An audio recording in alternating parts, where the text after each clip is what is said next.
송파 인문대학 우리가 시민들이 좋은 강의를 함께 듣고 또 인문 기행도 같이 하고 올바른 역사, 문화, 인권을 배우고 또 배운 거를 더 넓게 이웃과 소통하고 교류하려고 하는 자리입니다. 그래서 참석해 주셔서 고맙고요. 계속 이제 오고 계시니까 늦게 오신 분들은 이제 이쪽에 저희가 안내해서 앉도록 하겠습니다. 예, 그리고 오늘 이제 모신 강사 선생님에 대해서 소개를 하도록 하겠습니다. 김창란 교수님에 대해서 간단하게 이력을 말씀드리겠습니다. 서울대 언론정보학과에서 이제 박사를 하셨고요. 그 아시는 분들은 아실 텐데 메아리라는 그 대학생들로 구성된 노래 모임이 있습니다. 그래서 그 활동을 통해서 그 전까지 좀 먹고 놀자 판의 어떤 대학 문화를 좀 더 진지한 쪽으로 바꾸는 데 크게 기여하셨습니다. 그래서 그 이후에 여러분들이 잘 아시는 노래를 찾는 사람들, 꽃다지, 그다음에 지금은 돌아가셨지만 김광석 씨, 또 안치환, 윤도현 이런 많은 가수들이 성장하는 데 큰 영향을 주었습니다. 그리고 노래 외에도 만화, 그리고 영화 등 대중문화 연구에서 선구적인 역할을 하셨습니다. 그 제자로 요새는 텔레비전에 잘 안 나오는데 김대동 씨라고 있습니다. 또 그분 포함해서 많은 유명인들을 배출했습니다. 현재 성공회대학교 교수로 재직 중이고 올해 20년을 맞은 권위 있는 상입니다. 한국대중음악상 선정위원장을 계속 지내오셨습니다. 그리고 고 신영복 선생의 뜻을 받들어서 사단법인 더불어숲 이사장으로 활동하고 있습니다. 저서가 한 15권 정도 있는데요. 이거는 온라인에서 검색을 하시면 나옵니다. 그리고 오늘 강의 들으시고 필요하신 대목은 책을 구입해서 읽으시면 아마 크게 도움될 것 같습니다. 오늘 강의는 한 1시간 반 정도 강의를 듣고요. 그리고 질의응답 갖는 시간으로 그렇게 하도록 하겠습니다. 예, 그럼 김 교수님 모시겠습니다.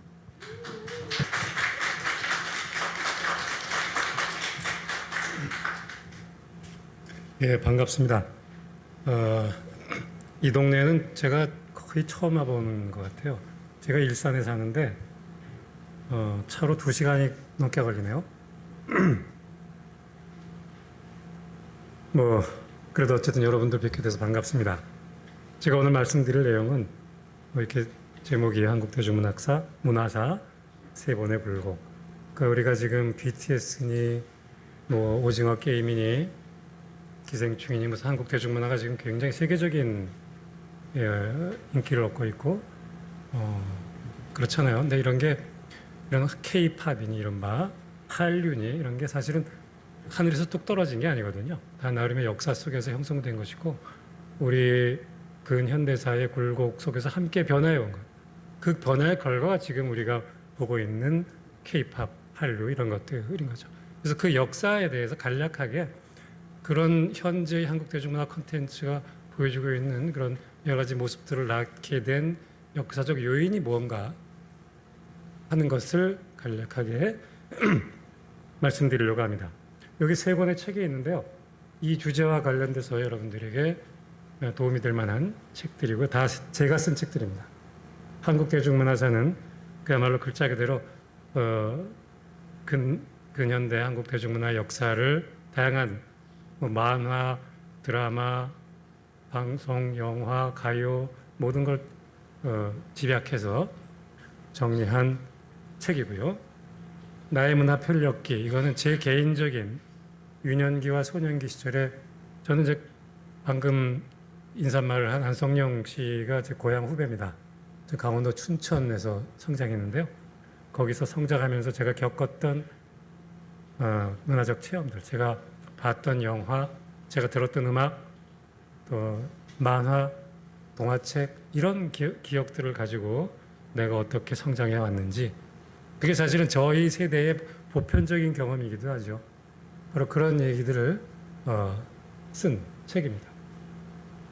굉장히 재밌습니다. 한국 대중문화사도 그렇고 정말 재밌어요. 한번 잡으면 놓을 수가 없어. 결국 끝까지 읽게 돼. 문제는 이제 그런 사람이 저밖에 없다는 거죠. 대중문화 이해, 이거는 제가 이 대중문화론을 오랫동안 강의하면서 쓴 교재입니다. 역시 재밌습니다. 대중문화 관련된 여러 가지 이론적인 시각, 또 현실적인 주제 이런 것들을 다루고 있는 책입니다. 전부 다 도움이 되실 만한 책들입니다. 자, 한국문화, 대중문화사를 크게 보면 세 가지의 역사적인 어떤 굴곡을 겪었다. 결절점을 지나왔다라고 얘기할 수 있는데, 첫 번째, 한국의 이 대중문화라는 것이 근대적인 형태의 대중문화가 시작된 것은 다 외국의 영향 때문입니다. 처음에는 일본 문화의 영향을 직접적으로 받았죠. 물론 서구의 문화가 일본을 통해서 다시 들어온 겁니다. 그리고 해방 이후에는 미국 문화가 직접적인 영향을 끼치게 되고, 그 속에서 한국의 대중문화의 문화적 삶이 형성되기 시작합니다. 그게 이제 첫 번째 시기입니다. 주로 일제강점기부터 1950년대까지 이야기고요. 이때 한국 대중문화를 결정지은 가장 중요한 힘은 바로 외국의 문화죠. 일본과 미국의 대중문화입니다. 두 번째 시기는 60년대 이후 급속한 산업화와 근대화를 겪으면서 한국이 빠르게 경제 성장하고 문화 시장도 빠르게 성장하던 시기입니다. 이때 이 대중문화 1960년대부터 대략 한 80년대까지의 시기입니다. 이때 대중문화를 규정하는 가장 큰 힘은 정치 권력이었습니다. 워낙에 억압적인 시대였고 독재 정권 시대였고, 그래서 문화도 이 정치적 틀 안에서 형성될 수밖에 없었어요. 바로 그런 데에서 이제 다양한 형태의 또 민주주의를 향한 저항 운동도 있었고요. 이런 게 이제 문화 속에서 다양하게 반영이 되면서 문화가 여러 가지로 이제 변화를 겪게 됩니다. 그리고 민주화 이후 1990년대 이후에 현재 이르기까지 이 민주화, 정보화, 세계화라고 하는 흐름 속에서 대중문화 또한 굉장히 급속한 변화를 겪게 되는 거죠. 우리는 지금 바로 그런 변화의 흐름 속에 있는 겁니다. 바로 이런 과정을 간략하게 살펴보면서 역사를 한번 짚어보려고 합니다. 자, 우선 일제강점기부터 살펴보겠습니다. 이 근대적인 매체와 이런 것들이 이제 이 근대라는 건 기본적으로 근대라고 하는 시대는 기본적으로 서양이 만들어낸 겁니다. 서구의 발명품이에요. 그게 우리나라는 배를 타고 들어왔어요. 다 완성된 형태로 배를 타고 들어왔어요. 그래서 박래품이라고 합니다. 박래품, 배를 타고 들어왔다. 박래품으로서의 근대 이런 표현을 쓰죠. 그러니까 우리는 아무 준비 없이 갑자기 기차가 놓이고 그다음에 영화가 들어오고 이런 걸 충격적으로 경험하게 되는 거죠. 바로 그런 과정 속에서 다양한 문화적 변화가 나타나게 됩니다. 이제 이건 유성기라는 거예요. 19세기 말부터 유성기가 들어오기 시작합니다. 물론 극소수의 돈 많은 양반들만이 소유할 수 있었죠. 그러나 이 당시의 사람들에게는 엄청난 충격적이었어요. 요만한 네모난 통에서 소리가 나잖아요. 노래소리가. 그 놀라운 충격이었죠. 그리고 기차, 19세기 말부터 하나둘 기차가 놓이기 시작하는데 이거야말로 정말 충격적인 근대의 체험입니다. 그리고 이 빽하고 쇳덩어리가 달려가는 그 모습도 충격적이고 그 속도도 가히 놀랍고, 당시 경인선이 1900년, 1901년인가 놓였을 때 당시 1890 몇 년이었던 간에 기차가 처음 달릴 때 당시 독립신문 기자가 그 동승을 했어요. 그래서 막 거기에 대해서 감격적인 신문 기사를 쓰는데 거기 뭐라고 써 있냐면 서울에서 인천까지 그 먼 길을 순식간에 당도했다. 이렇게 쓰죠. 그때 기차의 속도가 얼마였는지 아세요? 시속 20 내지 30km였어요. 그것도 엄청난 충격이었다는 거죠. 그리고 이 철도가 놓이면서 사람들이 처음에 철로가 뭐 하는 건지 잘 몰랐어요. 그래서 수많은 사고가 납니다. 왜 사고가 나냐면 많은 사람들이 그 철로를 비고 잠을 자는 거예요. 그리고 죽는 거죠. 이런 일들이 일제시대 한 30년대까지 계속 벌어집니다. 뭐 이런 하여간 충격적인 근대 속에서 이제 새로운 시대가 열리는 거예요. 그리고 영화도 19세기 말부터 조금씩 들어오기 시작했습니다. 이거는 이 왼쪽에 보면 이 신문에 실린 광고예요. 보면 활동사진 광고, 그렇죠? 활동사진 광고. 근본에 시작한 활동사진은 법국 파리, 프랑스 파리에서 유명한 곳이요. 이러면서 쭉 보면 대표는 7시 반부터 시작하고 입장권, 상중, 다르죠. 가격이. 이게 신문 기사로 실린 겁니다. 그러니까 당시에 또 어떤 광고를 보면 이런 거 있어요. 이것도 활동사진 광고예요. 여기 담배가 그려져 있죠. 양담배 회사들이 미국과 영국의 회사들이 들어와가지고 담배를 판촉하면서 영화를 보여준 거예요. 그러니까 우리 담배 빈갑 5갑 가져오면 영화 공짜로 보여주겠다 이런 거예요. 사람들이 영화 보기 위해서 담배를 빡빡 펴야 되는 거죠. 이런 식으로 처음 이제 이런 근대적인 문물을 접하기 시작합니다. 그리고 교회가 들어오죠. 선교사들에 의해서 구한말부터 교회가 들어왔고 교회에서 찬송가를 만들어 부르기 시작합니다. 여기 보면 이제 찬송가 노래집들 처음에는 가사만 있었어요. 그러다가 악보가 실리기 시작하고 그러면서 교회를 통해서 서양 음악이 조금씩 알려지기 시작하는 거죠. 그리고 당시 대한제국 시대에 이 대한제국의 음악 교과서들 찬가지, 보통학교 찬가지 여기에 이제 노래들이 악보들이 실려 있는데 이 노래들이 대부분 다 일본 곡을 그대로 베껴옵니다. 그리고 그러면서 유행가 찬가들이 이제 사람들 사이에서 불리기 시작하는 거죠. 그러면서 신유행 찬가 이런 노래책도 만들어집니다.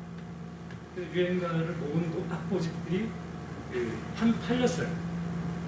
이게 거기에 실려있는 악보 뭐냐면 장안몽가. 장안몽가 아세요? 장안몽 이수일과 심순애 유명한 신파극이죠. 이게 일본의 원래 작품인데 그거를 당시 신문에 매일신문에 연재를 했고 끝나고 나서 1916년에 책이 나옵니다. 소설책. 베스트셀러가. 그리고 그게 악극으로 공연이 됩니다. 신파극으로 공연이 되는 거죠. 이 장안몽이 바로 유명한 이수일과 심순애고요. 그 이수일과 심순애 내용 대충 아시죠? 네. 원래 이수일과 심순애가 이제 어려서부터 이게 정혼한 사이인데 이제 이수일이 조실부모 해가지고 그 심순애 집에서 같이 사는 거예요. 어려서부터. 그래서 둘이 이제 결혼하기로 했는데 이 심순애의 아버지가 마음이 변한 거야. 부잣집 김중배라는 엄청난 부잣집 남자가 나타난 거죠. 그래서 이 심순애한테 너 수일이하고 파혼하고 저 김중배한테 시집가라 라고 얘기하는 거예요. 근데 심순애는 당시 여성은 사실은 굉장히 주체적인 어떤 자기 얘기하기 힘든 시절에서 예 알았습니다 아버님 이렇게 얘기하는 거예요. 그러면 이제 이수일이 너 어떻게 그럴 수가 있냐 막 이제 비난을 하면 수일 씨 제발 용서해 주세요 이러면서 이제 그러게 신파극의 내용이에요. 이게 이제 유명한 대동강에서 둘이 이별하는 장면입니다. 그리고 바로 그 내용을 가사로 담은 게 이 장안몽가라는 노래인데 이 노래도 원래는 일본 노래입니다. 가사만 바뀐 거예요. 그러니까 이게 이제 당시에 이제 이런 식으로 서구적인. 그러니까 이 장안몽 지금 보면 완전히 옛날 촌스럽게 짝이 없는 스토리고, 그야말로 신파죠. 근데 신파라는 말 자체가 사실은 신파잖아요. 새로운 신자의 물결파예요. 뉴 웨이브예요. 당시로서는 엄청나게 새로운 거였어요. 근대적인 거죠. 무엇보다도 장안몽이라는 작품 자체도 사실은 소위 자유연애 이런 거에 대한 어떤 생각이 담겨 있잖아요. 이 자체가 굉장히 새로운 거예요. 당시로서. 그리고 바로 이런 것들이 이제 대중들에게 알려지기 시작하면서 창가 이런 근대적 형태의 문화들이 보급되기 시작하는 거예요.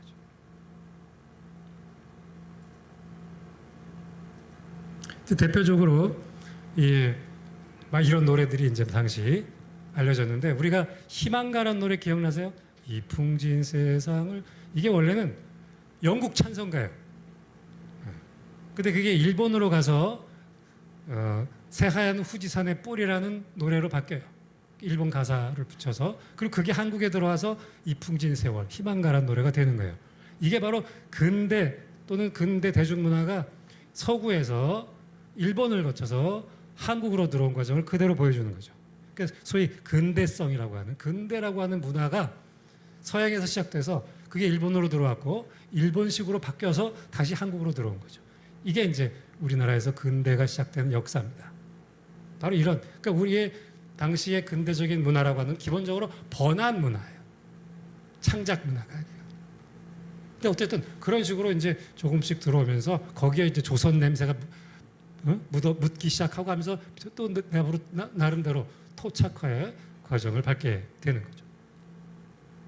이 약간 신파 얘기했는데, 장한몽, 이슬과 심순애, 이 신파의 핵심은 기본적으로 슬픔이에요. 그리고 그 슬픔의 핵심은 자기 학대에서 오는 거예요. 자기 연민. 그러니까 심순애 부모가 너 저 수일이한테 가지 말고 김중배한테 가. 그럴 때 싫어요. 난 이수일이하고 결혼할래요라고 하면 그건 신파가 아니에요. 네, 그래 놓고 혼자서 펑펑 우니까 그게 신파인 거야. 그리고 이런 정서는 오랫동안 한국 대중문화에 오래오래 남게 됩니다. 나중에 다시 살펴보겠지만, 바로 이런 과정에서 굉장히 중요한 하나의 사건이 터집니다. 바로 윤심덕이라는 가수가 자살한 거예요. 윤심덕은 그 소프라노 가수로서 굉장히 유명했어요. 근데 어느 날 일본에 가서 노래를 녹음하고, 당시에 우리나라에 녹음실이 없었기 때문에 이제 유행가를 녹음하게 되는데, 녹음하고 돌아오는 길에 실종된 거예요. 그리고 이때 그의 연인이었던 김우진이라는 극작가가 함께 죽은 거죠. 이게 당시 신문 기사입니다. 엄청나게 크게 기사가 실렸어요. 미성의 주인 윤심덕양 청년 문사와 투신 정사. 근데 이 기사를 다 보면 일본에서 노래를 녹음하고 돌아오는 길에 죽었다. 그 노래의 제목이 사회 찬미라더라. 그러니까 사람들이 야, 도대체 무슨 노래지? 궁금한 거야. 그래서 그 음반을 사기 시작합니다. 근데 음반을 들으려면 음반만 있으면 안 되잖아요. 그죠? 유성기도 사야죠. 추금기. 그 추금기가 막 팔리기 시작해요. 그러면서 이때부터 본격적으로 소위 음반에 실린 노래의 형태로 대중가요 시대가 열리기 시작하는 거죠. 그래서 사람에 따라서는 이 한국 최초의 대중가요가 뭐냐? 그러면 사회차입니다. 이렇게 얘기하기도 합니다. 근데 이제 이거는 외국 곡이에요. 여러분, 단위부강의 잔물결, 바로 그 멜로디죠.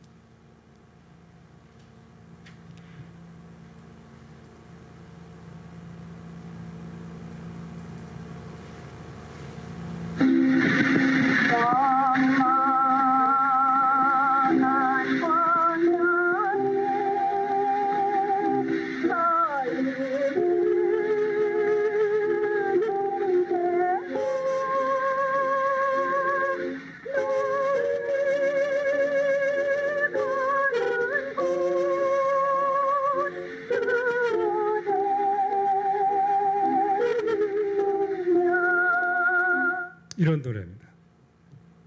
어쨌든 이런 노래가 대중들에게 굉장히 넓게 알려지기 시작하는 거. 최근에 이 노래의 그 유성기 음반, 조그만 그 음반이 1억 몇천만 원의 경매에서 팔렸어서 화제가 된 적이 있습니다. 도대체 왜 그걸 1억 원 주고 사는지 모르겠어요. 이렇게 얼마든지 들을 수 있는데. 그리고 이제 이러면서 본격적으로 유행가의 시대가 열리기 시작했고, 1930년대가 되면 한국 사람이 곡을 쓴 노래들이 히트를 치기 시작합니다. 대표적으로 바로 어디 갔죠?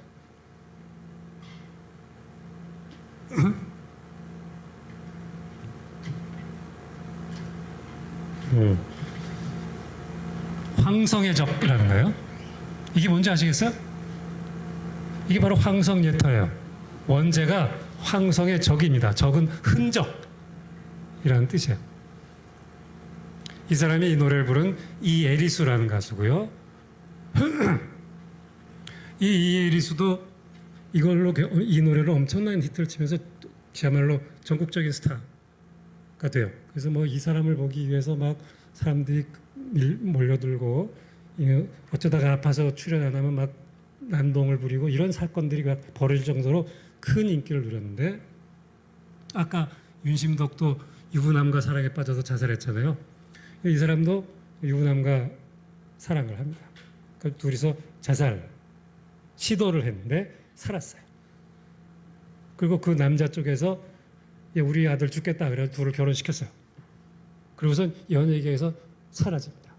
그리고 사람들이 당연히 다 죽었을 거라고 생각했는데 2006년경에 이 모습으로 99세의 나이로 발견이 됐죠. 그리고 한 해 그 100세를 채우고 돌아가셨습니다. 이 황성예터란 노래는 여러분도 많이 기억하시죠?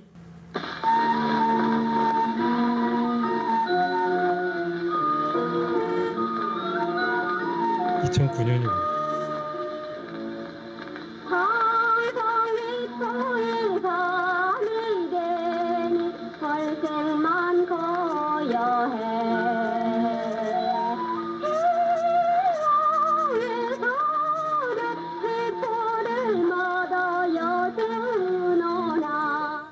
자, 이 노래가 왜 중요하냐면 이 한국 사람이 쓴 작사 작곡한 거거든요.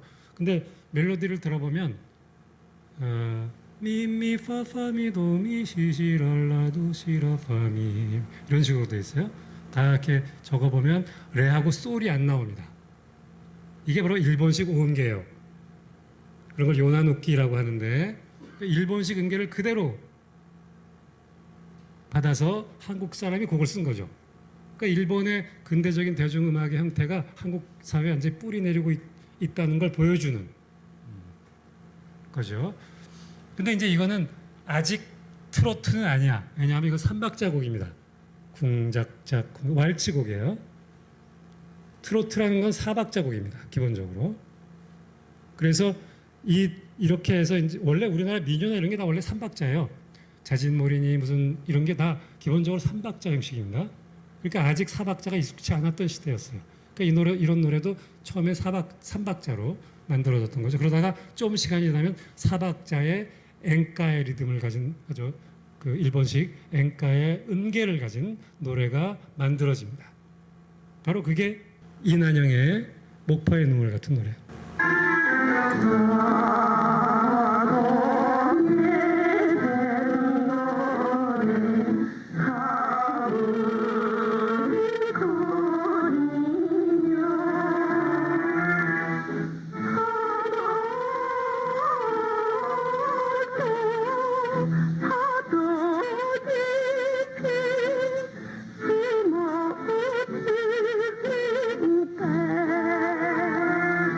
그러니까 도레미파솔라시도 있잖아요. 서양식.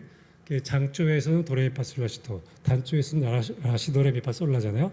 각각에서 네 번째하고 일곱 번째 음이 안 나오는 거예요. 그러니까 장조에서 레하고 솔이 안 나오고 단조에서는 미하고 시가 안 나옵니다. 아니 파하고 레하고 솔이 안 나오고 그 장조에서 파하고 시가 안 나오는 거죠. 근데 이거 보면은 레하고 솔이 안 나와요. 그러니까 이게 이제 전형적인 일본식 오음계를 그대로 받아들인 노래인 거죠. 그 이난영의 남편이 바로 이 김혜송이라는 사람이었어요. 일제강점기의 가장 유명한 스타이자 가수이자 작곡가이자 또 그 레코드 회사 사장이고 악극단 단장이고 엄청난 파워를 가졌던 사람인데 우리에게 별로 알려져 있지 않죠. 그 이유는 이 사람이 6.25 전쟁 때 행방불명됐기 때문입니다. 나 월북했을지 모르는 거죠. 그 이름이 한국 남한에서 지워져 버린 거예요. 근데 나중에 밝혀진 바에 의하면 월북한 게 아니라 납북을 당했고 그나마 이렇게 끌려가다가 죽었어요. 일찍. 어쨌든 그런 역사가 있죠. 이 두 사람 사이에 낳은 딸들 아들들이 있었는데 그 딸들이 김 시스터즈, 아들들이 김 브라더스. 이제 이 김 시스터즈 나중에 이 아버지가 이제 없어졌으니까 엄마 혼자 자식들을 키우는 거잖아요. 그 자식들을 혹독하게 훈련을 시켜요. 뭐 별의별 그 에피소드가 많죠. 뭐 도망가다가 잡혀오기도 하고 너무 엄마가 엄하게 교육을 시키니까. 그래서 엄청난 그 훈련을 시켜서 데뷔를 시키죠. 그 스타가 돼요. 그리고 50년대 말에 미국으로 가죠. 그래서 라스베가스에서 공연을 하죠. 그러니까 한국 최초의 한류 걸그룹이 김시스터즈예요. 그리고 실제로 거기서 꽤 인기가 있었고 방송에도 굉장히 자주 출연을 했었던 사람들이죠. 그리고 당시는 아직 물론 라디오도 있었고 음반도 유성기도 있었지만 그 소수의 전유물이잖아요. 다수의 사람들은 그런 미디어를 통해서 이런 신식 문물을 접하기 어려울 때 가장 중요한 통로의 역할을 해준 것이 악극단이에요. 그래서 수많은 악극단들이 있었고 이 악극단들이 전국을 돌아다니면서 아무리 뭐 시골 같은 데도 다 가가지고 공연하는 거죠. 천막 쳐놓고 그럼 사람들이 그거 와서 보는 거예요. 거기서 노래도 부르고 연극도 하고 코미디도 하고 그게 악극단이에요. 당시 수많은 악극단이 있었는데 가장 유명한 악극단이 이 조선 악극단입니다. 여기에 가장 유명한 사람들이 다 들어가 있어요. 여기 보면 이 목포의 눈물을 작곡한 손목인, 그 다음에 여러분 남인수, 그리고 방금 이난영, 또 김정구 가수, 이런 사람들이 다 여기 속해 있었습니다. 그리고 이 사람들의 활동 범위가 사실은 굉장히 넓었어요. 당시는 이 분단 이전이니까 남북한 다 다녔죠. 만주도 다녔고요. 저 상하이, 홍콩, 마카오, 물론 일본도 다녔고 이런 식으로 전 글로벌하게 공연을 해서 심지어는 모스크바까지 갔다 왔다는 기록도 있습니다. 그래서 당시 이들의 모습을 볼 수 있는 동영상이 있는데 이 방금 보여드리려고 했던 동영상이 이 조선 악극단이 40년대에 일본에서 공연한 모습입니다. 김정구 씨가 나와서 막 노래 부르고 남인수 씨가 옆에서 북치고 있고 뭐 춤도 추고 그런 근데 이게 놀랍게도 일본 영화 속에 들어가 있어요. 영화 속에 그 주인공들이 말하자면 극장에서 둘이 만나는 거야.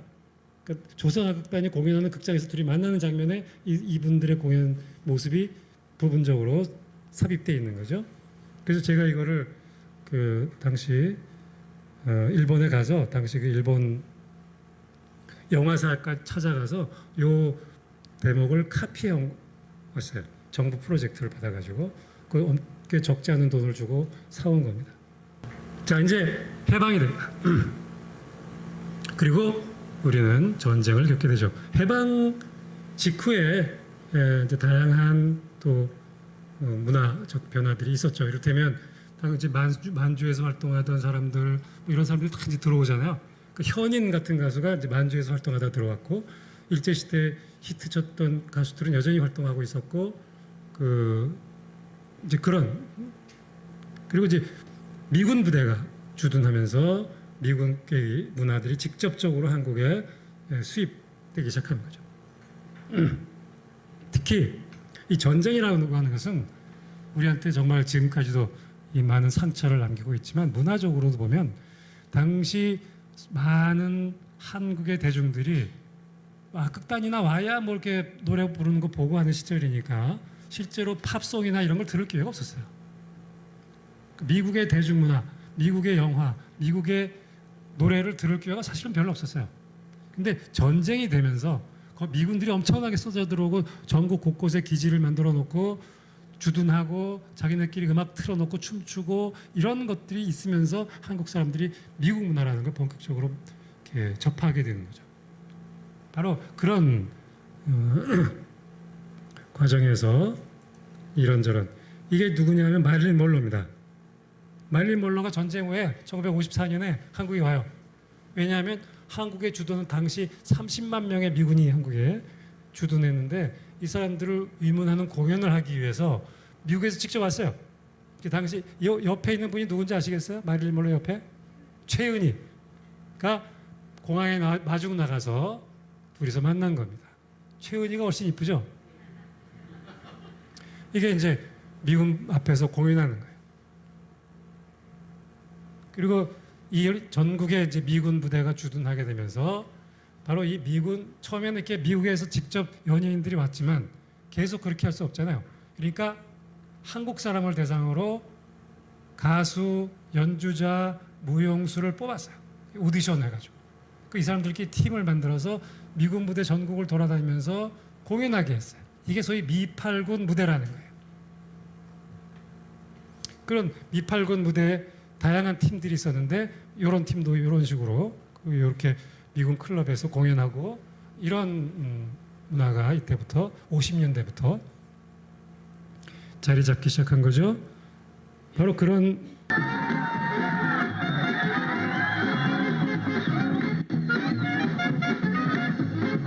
당시 미8군 무대의 모습입니다.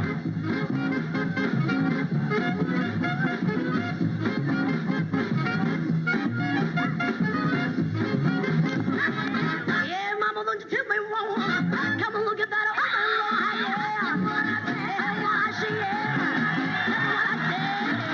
That's what I say, yeah. See the girl with the red dress on. Shake it, thing. Yeah. That's what I see, yeah. Tell me what I say. That's what I see, yeah. Hey, tell your mama all that. Tell your 누군지 아시겠어요? 예, 윤복희.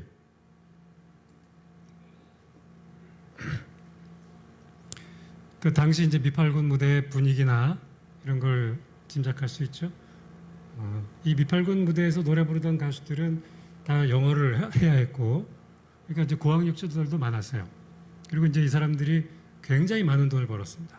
그 당시 1950년대 말에 60년대 초에까지도 그랬어요. 이 사람들이 미8군 무대에서 벌어들인 돈이 우리나라 수출액하고 비슷했습니다. 거의 그 수출액에 맞먹는 규모였어요. 워낙 수출이 적기도 했지만. 그리고 이 사람들이 나중에 60년대 이후에 방송 무대에 진출하게 되는 거죠. 그리고 미국이 이제 전쟁 이후에 사람들은 미국 하면 무조건 좋은 거. 미국은 좋은 나라, 미제는 무조건 좋은 물건. 이런 이제 사고 방식이 꽉 자리 잡게 되죠. 지금까지도 그게 남아 있죠. 그리고 어떤 식으로든 미국을 동경하고 흉내내고 싶어 했어요. 그러니까 노래도 대중가요나 이런 것도 뭐 럭키 뭐니 뭐 온갖 그 영어를 구사하면서 샌프란시스코, 아리조나 카우보이 뭐 이런 노래들이 이제 50년대 말에 엄청나게 쏟아져 나왔습니다. 그리고 이런 노래 상당수는 춤추는 노래였어요. 댄스. 그 당시 댄스홀 열풍이 사회적인 문제가 됐습니다. 대표적으로 자유부인이라는 작품이 있습니다. 1954년에 자유부인이라는 소설, 정비석 씨의 소설이 서울신문에 연재가 됐어요. 이 소설이 얼마나 인기가 있었냐면 서울신문 부수가 판매 부수가 올라갑니다. 이 소설이 끝나자 서울신문 판매 부수가 하루아침에 5만 부가 줄어요. 그 정도로 인기가 있었는데 이게 이제 당시 소설이고요. 영화로 나중에 이제 제작이 됐습니다. 영화의 한 장면인데 그 대학 교수 부인이 젊은 남자 제비족 같은 남자를 만나서 그 춤바람이 나서 춤추러 다니고 뭐 그런 얘기예요.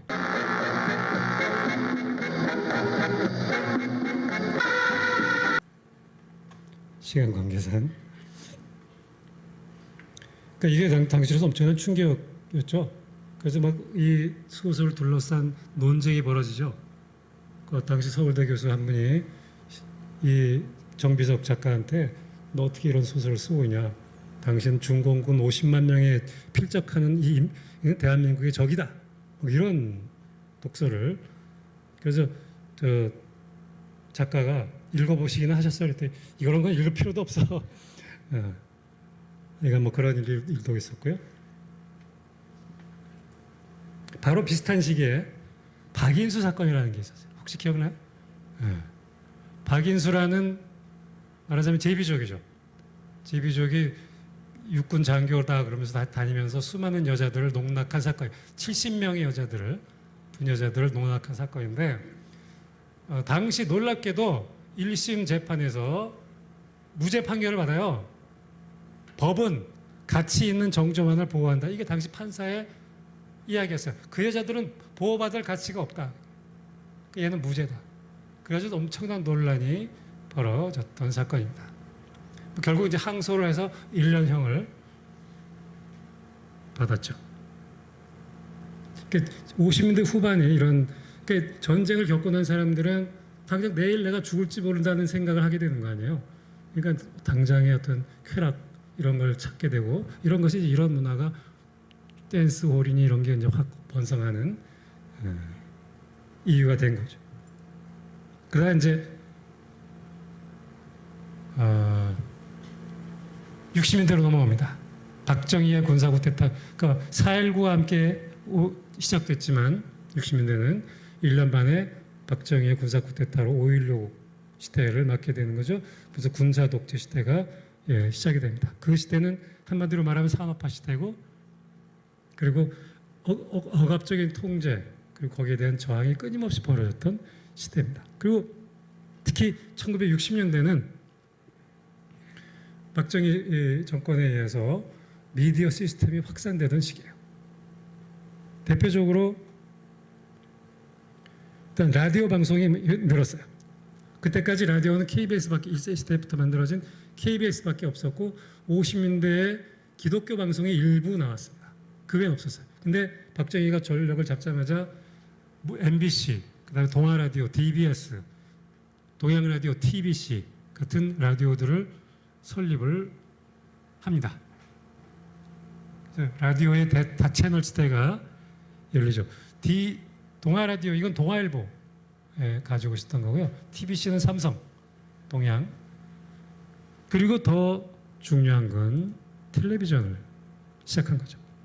1961년 쿠데타가 있던 바로 그해 12월 31일에 KBS 텔레비전이 개국합니다. 이상하죠? 왜 하필이면 12월 31일에 했을까요? 그냥 1월 1일에 하면 뭔가 훨씬 심플할 것 같은데. 이유는 간단하죠. 박정희가 올해 안에 해라고 지시했기 때문이에요. 그래서 정말로 군사작전 하듯이 밀어붙여서 12월 31일 날 딱 개국을 선언합니다. 각하 말씀대로 했습니다. 그리고 이어서 TBC 그리고 MBC 이런 텔레비전이 설립이 됩니다. 당시 텔레비는 부유층의 상징과도 같은 거죠. 그 당시에 이렇게 집 꼭대기에다 이렇게 안테나 설치했잖아요. 그걸 이렇게 돌려가면서 맞추기도 하고, 그 안테나가 서 있는 집은 도둑놈들의 표적이었어요. 항상. 왜냐하면 그게 돈 많은 집이니까.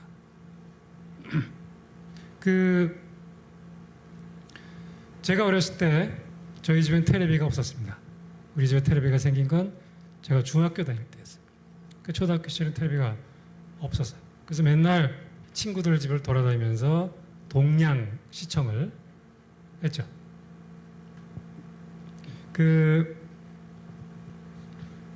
우리 동네에 이제 사는 친구가 있어요. 우리 반 친구가 있었어요. 그래서 그 집 친구 한테 가서 이제 맨날 텔레비를 봤는데, 이놈은 그게 말하자면 권력이잖아요. 자기 집에 텔레비가 있다는 게 권력이에요. 자기 친구들이 보러 오면, 예를 들어 김일 선수의 프로레슬링 경기가 있다 그러면 막 친구들이 오잖아요. 그러면 자기가 평소에 자기와의 그 관계에 따라서 자리를 정해주는 거예요. 자기한테 잘 보이는 애들은 방에 들어와서 운목에 앉아서 보라 그러고, 좀 덜한 애들은 말 위에 앉아서 보라. 나보고 꼭 마당에 서서 보라. 내가 아무리 어려도 그 모멸감 모르지 않죠. 근데 그걸 서서 봤어요, 제가 끝까지. 그러다가 1969년에 그 아폴로 11호가 달에 착륙했는데 그걸 텔레비로 중계를 한다는 거예요. 너무 보고 싶어. 세상에 그런 걸 봐야 되는데. 근데 마침 그때 그 놈하고 싸워가지고 그 집을 갈 수가 없어요. 내가 혼자서 막 텔레비 봐야 되는데 아폴로 11호 봐야 돼. 근데 우리 어머니가 내 손을 딱 잡더니 가자. 내가 보여줄게. 나를 데리고 어느 집을 갔어요. 갔더니 거기 우리 반 여자아이의 집이었어요. 그 당시 우리의 사고에서는 당시 우리 세대 남자애가 여자애 집에 놀러 간다? 이거는 뭐 있을 수 없는 스캔들. 그거 알려지면 정치 생명이 끝나는 거예요. 근데 들어가서 봤어요. 너무 보고 싶으니까. 그 정도로 이 강력한 당시 우리 세대에게 텔레비전이라는 건 강력한 욕망의 대상이었고 우리가 중산층에 편입됐다고 하는 어떤 신호 같은 거였고 우리가 정말 조건도화 시대를 살고 있다라는 느낌을 갖게 해주는 바로 그런 메커니즘이었습니다. 바로 그런 목적으로 박정희가 텔레비전을 시작한 거예요.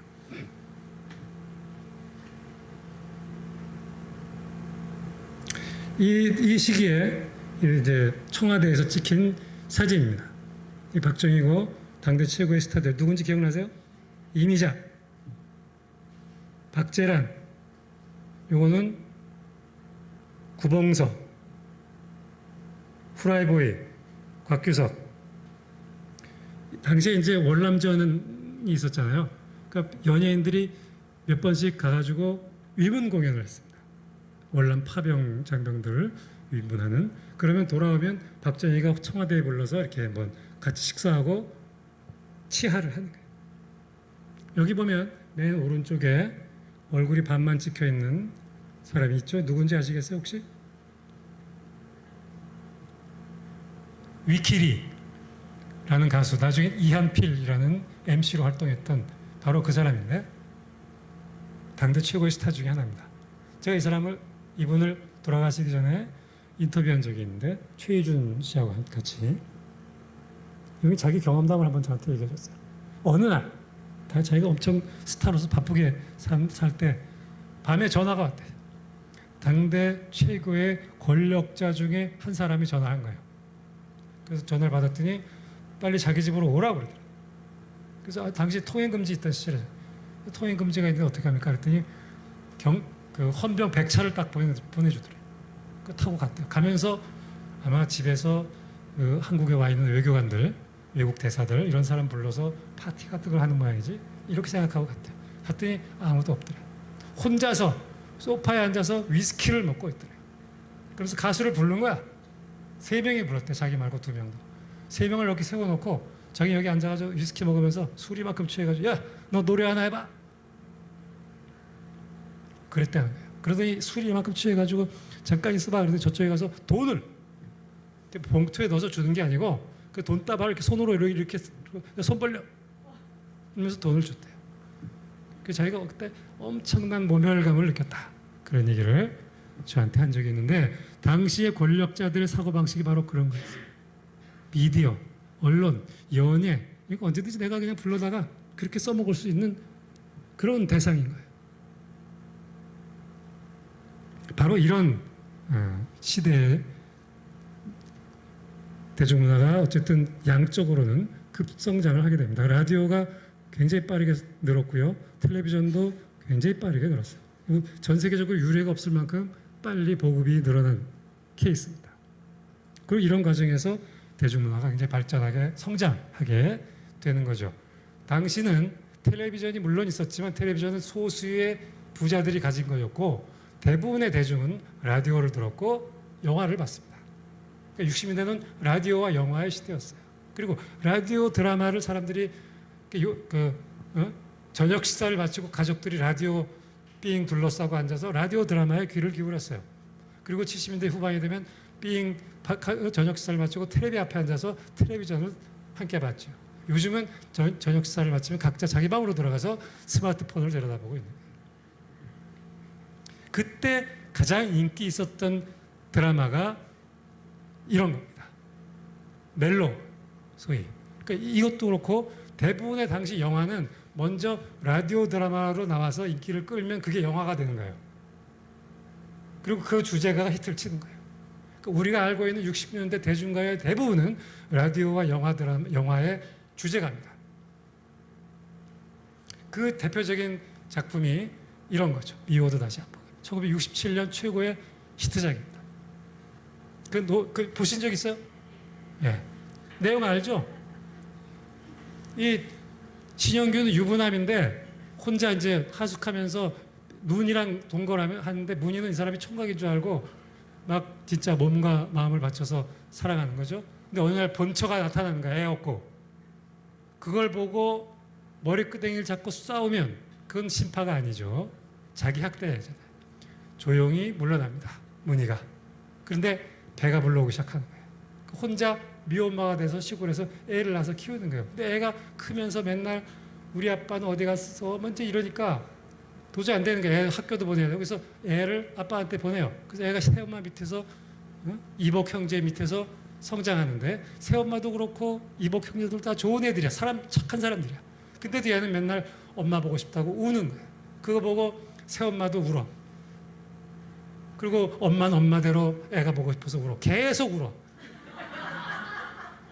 그 결국은 다시 엄마한테 보내는 거죠. 그 다음에 또 속 미워서 다시 한번 또 나오고. 그런 이런 영화가 가장 인기 있던 장르고 이런 영화를 누가 봤을까요? 여성들이 봤죠. 이게 당시 60년대 히트친 대중가요 가잖아요. 동백아가씨, 선마을 선생님, 불나비, 맨발의 청춘, 떠날 때 이게 다 대중가요인데 이게 다 주제가 한 거예요. 사실은. 그리고 이게 다 이 시절에 당시 대중의 어떤 그 심리적인 감정적인 동일시의 대상이 됐던 거고, 그리고 대부분 다 그런 심파적인 동백아가씨 이거 필름이 지금 남아있지 않습니다. 왜냐하면 우리나라 60년대가 한국 영화의 전성기를 첫 번째 전성기야. 지금이 두 번째 전성기입니다. 이 첫 번째 전성기 때 매년 100수십 편의 영화가 제작이 됐어요. 60년대 61년부터 69년까지. 69년이 220편인가 정점을 찍었어요. 그렇게 많은 영화들이 제작되는데 그중에 지금 남아있는 거 몇십 편밖에 안 돼요. 그럼 나머지 다 어디 갔을까요? 옛날에 왜 그 밀짚 모자 있었죠? 거기에 이렇게 필름 테두리로 이렇게 장식을 했어요. 기억나세요? 그걸로 다 없애버렸어요.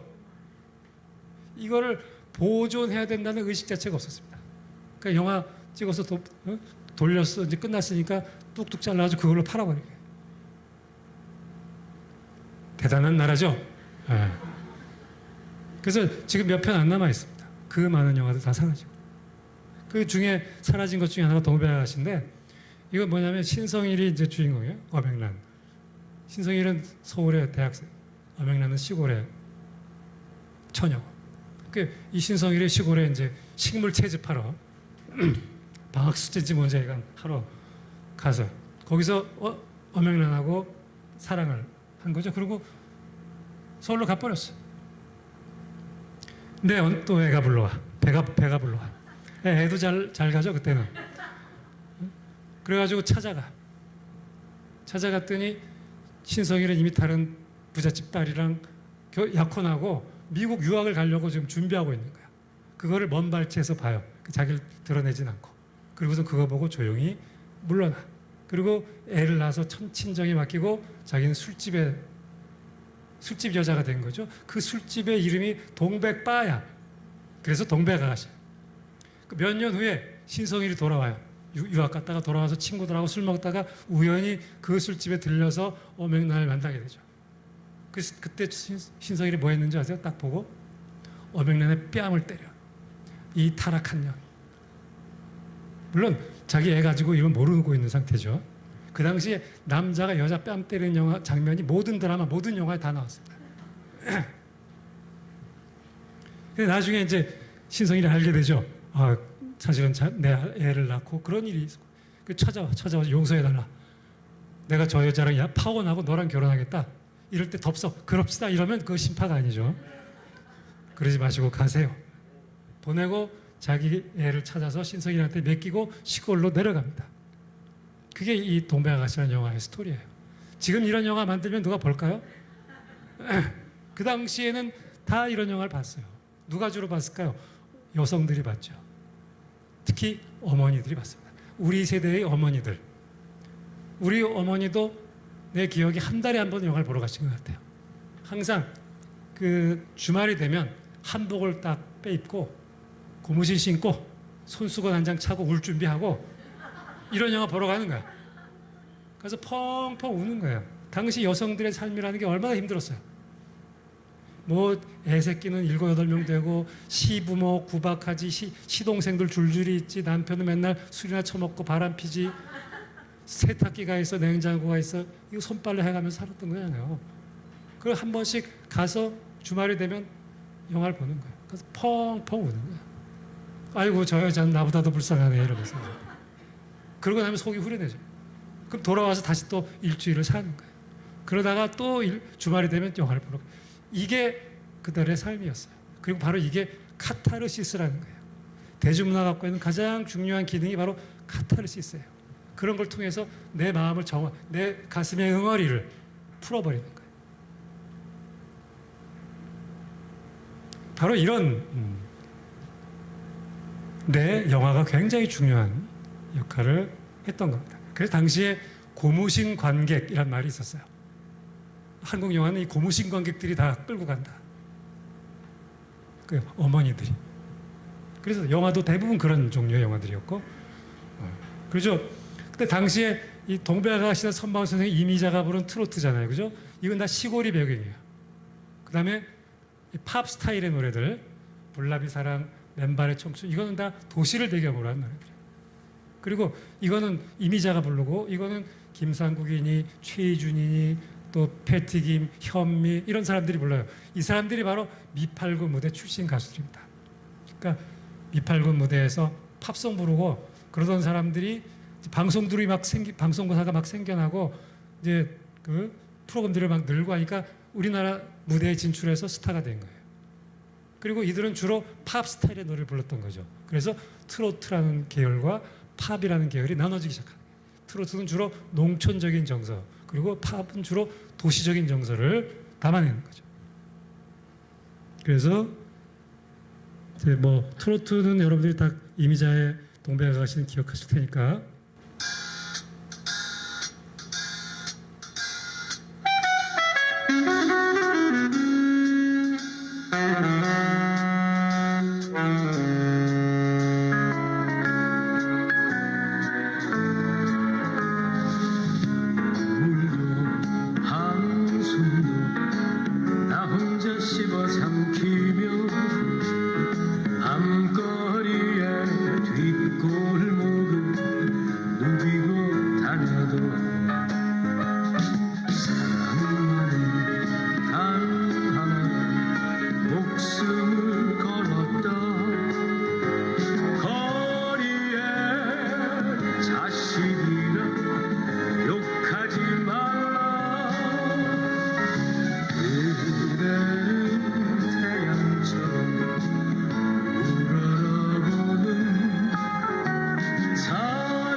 옛날 생각나고 좋죠? 이 그 스토리 기억나세요? 엄영란은 부잣집 딸이에요. 그리고 신성일은 그냥 거리의 건달. 엄영란이 그 봉변 당하는 거 신성일이 구해주고 둘이서 사랑을 하기 시작하는데 둘 사이에는 넘을 수 없는 신분의 장벽이 있는 거죠. 그래서 처음에 막 서로 이렇게 하지만 결국은 이루어질 수 없는 거죠. 그리고 둘이서 도망을 쳐요. 그 남의 시골집 헛간에서 둘이서 자살을. 맨 마지막 장면이 이제 장례식 장면이에요. 엄명란의 장례식에는 이 자가용들이 쫙 들어서고 신성일은 그 친구인 트위스트 김이 리아카에다가 시체를 싣고 터벅터벅하는 두 장면이 대비되면서 끝나죠. 당시에 막 이제 심각해지기 시작한 계층 간 차이, 장벽 이런 게 이제 담겨 있고 실제로 당시 뭐 소위 조국건설, 근대화, 새마을 뭐 이러면서 잘 살아보세요 맨날 이러고 있었지만 대중들은 대부분 다 이런 비극을 좋아했어요. 재밌죠? 실제로 대부분의 대중은 이 근대화의 과실이 내 것이 아니라는 걸 본능적으로 알고 있었죠. 그러니까 슬픔, 비극, 그러다 그걸 거부하지 못하는 거죠. 그러니까 예, 비애, 비극 쪽으로 대부분의 대중 이 영화들이 다 비극이에요. 예전에 이제 우리 집에 음반이 텔레비는 없었는데 전축이 있었어요. 거기 음반이 있었는데 동백아시 이미자의 음반하고 최희준의 하숙생 음반이 있었어요. 제가 어렸을 때 이 음반만 뭐 그거밖에 없으니까 이거하고 이제 오기택의 음반이 있었고 이 세 개를 계속 들었습니다. 그러니까 제가 초등학교 2학년 3학년 때 18번이 하숙생이었어요. 인생은 나그네 길. 그리고 뭐 최희준 노래 엄청나게 좋아했죠. 그래서 어느 날 우리 아버지 술을 좋아하시는 분이어서 당시 통행 금지가 있으니까 밖에서 술 마시다가 친구분들 데리고 집으로 오는 거야. 그 집에서 술판을 벌이는 거야. 내가 어느 날 밤에 이제 집에서 술들을 친구분들이 마시다가 나보고 노래 하나 해봐. 이제 그래서 제가 저의 18번 하숙생을 불렀어요. 인생은 나그네길. 초등학교 2학년짜리가 그랬더니 이 자식 웃긴다 하면서 하나를 더 불러 앵콜. 그래서 부른 게 이 최희준의 종점이라는 거예요. 내 청춘 꺼져가네 뭐 이런. 근데 그걸 부르고 나서 이거 아버지한테 혼나는 거 아니냐 이제 이런 걱정이 있었어요. 근데 의외로 아무 말씀도 안 하시더라고. 근데 며칠 있다가 라디오에서 최희준 노래가 딱 나오는데 아버지가 한 말씀 딱 하시더라고. 저 사람이 서울법대 나온 사람이야. 아 그래서 내가 혼이 안 났구나. 제가 나중에 이제 이 최희준 선생 국회의원 하실 때 자주 뵙고 제가 뭐 여러 가지 도와드리기도 하고 그랬습니다. 그리고 같이 노래방에 가서 하숙생과 종점을 제가 최희준 앞에서 불러본 사람입니다.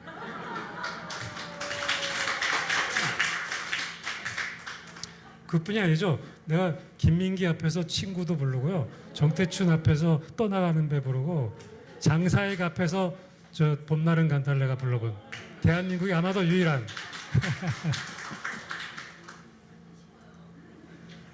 혹시 다음에 기회가 되면 자 70년대로 넘어옵니다. 박정희 후기 이때 이제 전후 세대 전쟁 이후에 태어난 그러니까 해방 이후에 태어난 사람들이 청년이 됩니다. 그리고 이들은 일본 문화가 아니라 미국 문화 영향 속에서 일어가 아니라 영어를 배우면서 큰 세대잖아요.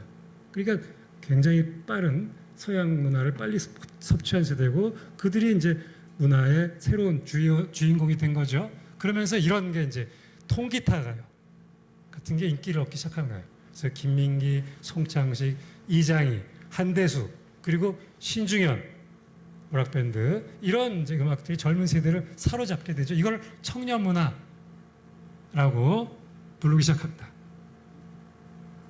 세시봉 그리고 그러면서 조금씩 이제 당시 유신 정권 시대잖아요. 70년대 유신 정권은 젊은 애들이 이렇게 노는 꼴을 못 보는 거죠. 지금 조국군대화 해야 되는데 이 새끼들 말이야 맨날 기타나 치고 그래서 단속하기 시작합니다. 그래서 처음에 장발 단속부터 시작해요. 그래서 남자들이 머리 기면 길거리에서 사정없이 잘랐죠. 기억나시죠? 여자들이 미니스커트 입으면 단속당해서 이 무릎 위로 15cm까지만 법적으로 허용됐습니다. 그거 넘어가면 불법이야. 그러니까 유치장에 끌려가서 구류를 살거나 벌금을 내는 거예요. 그런 시대였죠.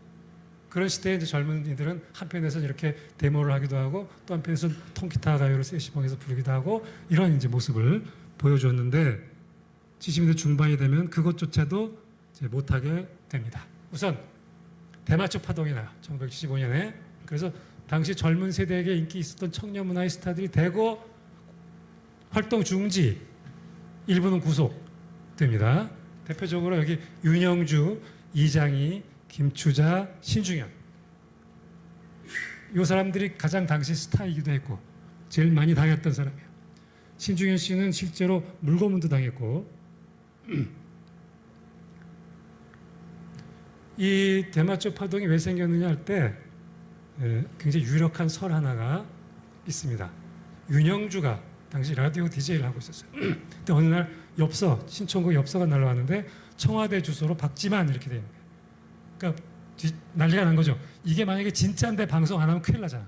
또 가짜인데 방송해도 큰일 나잖아. 그래서 확인했더니 진짜 거예요. 그래서 윤영주가 방송을 했어요. 자, 오늘이 우리 아버지 생일인데 이 노래를 듣고 하겠습니다 하면서 박지만 씨가 했습니다. 그러니까 이제 박지만이 차를 타고 방송사를 가서 윤영주를 만나서 둘이 친해져요. 근데 어느 날 박지만이 청와대에서 대마초 피다 걸린 거죠. 너 새끼가 어서 윤영주한테 배웠어요.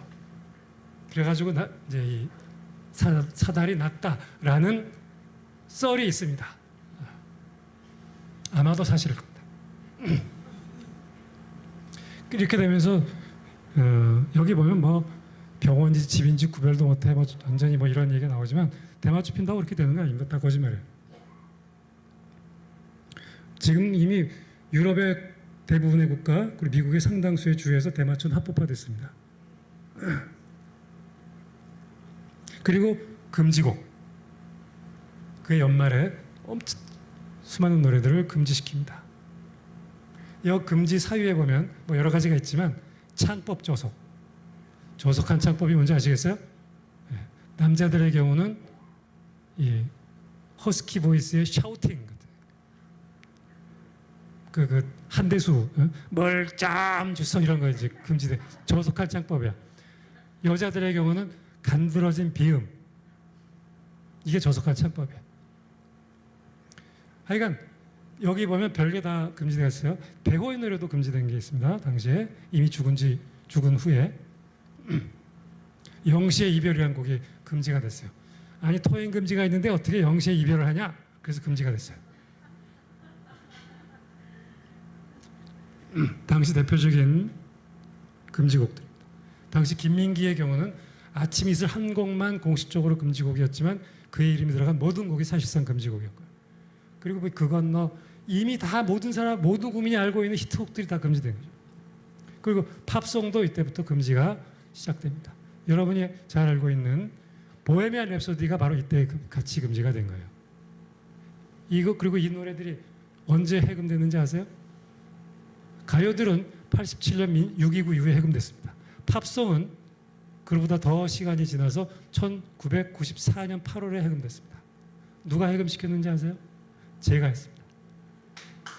당시에 방송위원회에서 전화가 왔어요. 그러면서 지금 팝송이 당시 4,000곡 정도가 금지곡이 있었어요.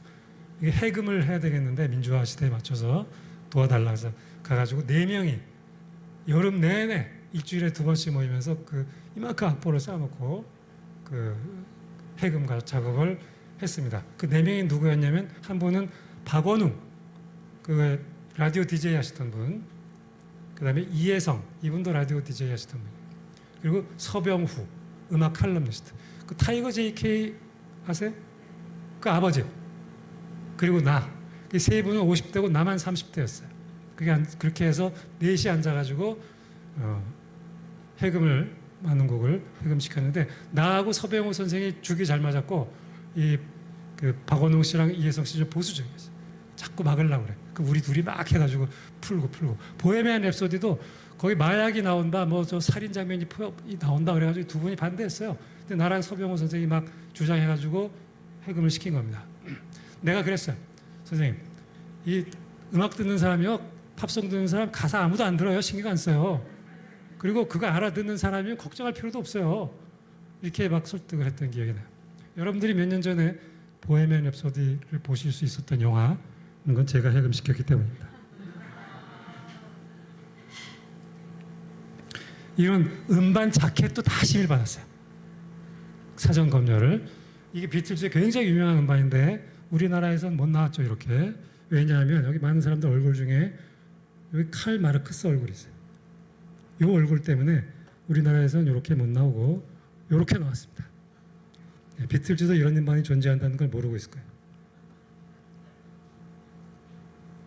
그리고 가수들 예명을 단속했죠. 영어 예명을 못 쓰겠어요. 그래서 패티김은 본명 김혜자로 돌아갔죠. 블루벨스는 청종, 바니걸스는 토끼소녀, 어니언스 양파, 김세레나. 이분은 이게 본명이에요. 근데도 못 쓰니까 할 수 없이 이 김세나로 이름 바꾼 거예요.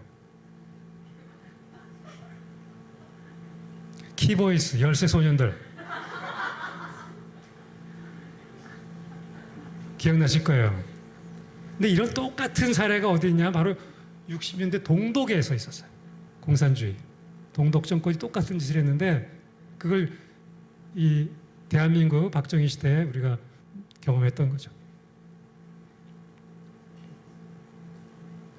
그리고 70년대 후반에 이제 이렇게 통기타 가요, 뭐 팝 이런 밴드 음악, 신중현 다 사라지고 나니까 트로트가 다시 복귀한 거죠.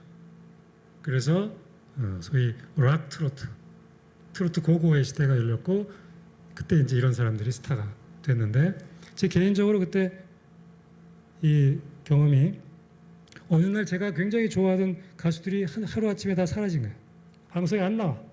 그러더니 이상한 사람이 계속 이상한 노래를 부르고 있어요. 그게 뭐였냐면 바로 이거예요.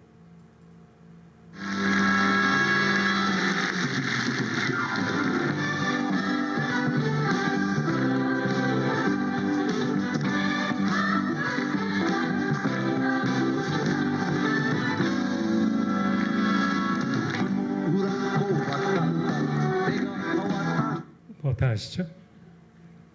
이게 맨날 방송에 나오는 거예요. 난 이 노래를 정말 싫어했어요. 살면서 내가 그렇게 싫어해 본 적이 없어요. 이 노래만 들으면 막 토할 것 같았어.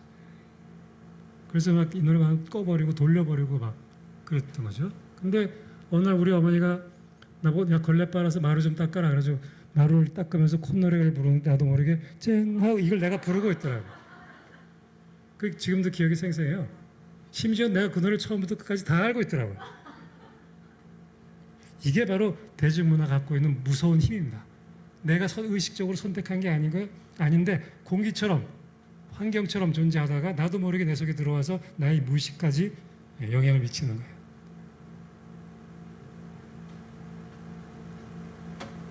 그 70년대 말에 저는 대학을 들어갔고 거기서 노래 동아리 활동을 했습니다. 그러다가 1979년에 어느 날 방학 때였는데 이대 앞에 어느 다방으로 모여라.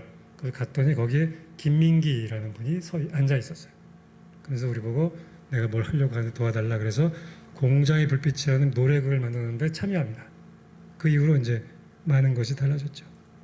그래서 80년대가 열리게 됩니다. 80년대는 아다시피 광주와 함께 시작됐고 그리고 이 박정희가 정권 잡자마자 흑백 텔레비전 시작했던 것처럼 전두환 정권 잡자마자 칼라 텔레비전 시작했어요. 그리고 프로야구 이 오른쪽 아래 82년도 프로야구 개막전에서 전두환이가 시구하는 장면입니다. 제가 이걸 텔레비로 생중계를 했어요. 제가 이거 본 이후로 야구를 안 보는 사람이에요. 그리고 뭐 이런 이제 이 전두환 정권은 문화에서는 조금 박정희 시대와는 좀 다른 정책을 폈어요. 박정희 때는 뭐 철저하게 억압하고 가위질하고 했는데 전두환은 정치적인 비판은 철저하게 막았지만 야한 거, 섹스 이런 쪽은 굉장히 관대하게 풀어줬습니다. 그래서 에마 부인 같은 영화가 나올 수 있었던 거고요. 그리고 특히 비디오가 이때부터 보급되기 시작하다. VHS. 근데 당시에 우리나라에서 콘텐츠가 많지 않았대요. 동네마다 있는 비디오 가게가 뭘로 먹고 살았겠어요? 불법 비디오로 먹고 살았습니다. 주로 포르노그래피 이런 거. 그리고 단속 안 했어요. 가끔 시끄러워지면 한 번씩 단속하는 신용만 냈습니다. 바로 그 과정에서 이런 강남의 나이트클럽 이런 게 다 80년대에 생긴 겁니다. 그리고 당시 중요한 건 10대들이 돈을 쓰기 시작한 거죠. 거품 경제 속에서 10대가 돈을 갖기 시작했어요. 그들을 위한 문화상품이 등장하면서 뭐 워크맨, 나이키 신발, 그리고 텔레비전 음악 프로그램도 다 10대 취향의 프로그램들이 자리를 잡게 됩니다. 그리고 대중음악도 10대 취향의 댄스 음악 같은 것들이 주류로 등장합니다. 바로 그런 상황에서 대학가를 중심으로는 다양한 형태의 저항적인 문화활동이 펼쳐지죠. 전국 대학에 노래패들이 생겼고, 그 다음에 80년대 중반 이후가 되면 이런 불법 테이프들이, 당시에 이제 검열을 받으면 이런 노래 못 나오잖아요, 당연히. 그러니까 불법으로 테이프를 만들어서 보급을 했어요. 주로 서점가라든가 대학가, 교회, 그 다음에 그 노동조합 이런 데를 통해서 이런 노래들을 확산시켰는데, 제가 그 당시에 이런 불법 테이프 제작하는 그 조직의 일원으로 살았습니다. 그러다가 87년 6월 항쟁이 있었고 6.29가 된 거예요. 그 당시에 우리 이 불법 테이프 제작하던 친구 팀은 나름 이 불법 테이프들이 잘 팔렸어요. 대학생들한테 워낙에 잘 팔려가지고 나름 돈들이 있어서 그걸로 제법 그럴싸한 스튜디오를 갖고 있었습니다. 물론 그 겉보기에는 무슨 다른 회사처럼 보이지만 그 지하실에 딱 스튜디오 녹음실 만들어 놓고 악기도 다 근사하게 갖춰 놓고 이랬는데, 그게 망원동이었어요. 망원동. 근데 망원동이 상습 수재 구역이에요. 87년 여름에 물난리가 나가지고 그 스튜디오가 물에 잠겨버립니다. 그래가지고 다 망가졌어요. 피아노가 둥둥 떠다니고. 그래서 전부 모여가지고 거기서 물을 하루 종일 퍼내고 닦고 리모델링 하기 시작했는데, 그때 이제 김광석이, 안치환 이런 애들 다 거기서 물 푸고 있었어요. 김광석이는 걔 대학교 1학년 때 제가 대학원 다닐 때 만나가지고 그냥 걔 아무 생각 없이 대학까지 가려고 꿈꾸고 있는 애한테 데리고 와서 의식화 교육시키고 민주가요 가르치고 그렇게 한 겁니다. 그러니까 그렇게 해서 거기를 다 리모델링 해가지고 새로 오픈을 한 거예요. 그리고 오픈할 때 이미 이제 6.29 이후가 된 거죠. 그 이제 8월쯤 됐어요. 거기서 술 한잔 하면서, 야, 우리 이제 세상도 좀 바뀐 것 같고, 그동안 우리가 불법 활동만 해왔는데 정식으로 포스터 붙이고 돈 받고 콘서트 한번 해볼까? 이런 얘기가 툭 튀어나온 거예요. 그래서 그해 10월에 노차사라는 이름으로 공연을 하게 됩니다. 이게 종로 5가 백주년 기념관에서 이틀에 걸쳐서 공연했는데, 처음에는 야, 이 사람들이 올까? 근데 7시 공연인데 3시부터 줄을 서기 시작했어요. 줄을 나래비로. 그래가지고 꽉 찼어요. 거기서 노래 부르는데 관객도 울고 그랬던, 여기에 이게 그 당시 이제 첫 공연 모습인데, 요게 흐릿하지만 요게 김광석이에요. 그리고 요게 지금 저랑 살고 있는 마누라입니다.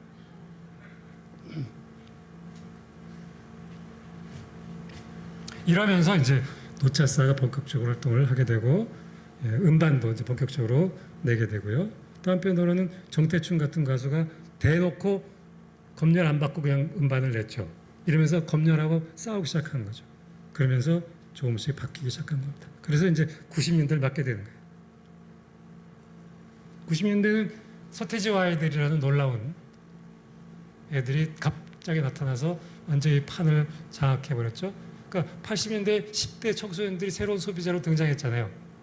그때는 시장의 일부였어, 걔네들이. 근데 얘네가 등장하고 10대가 시장의 전부를 장악해버렸죠.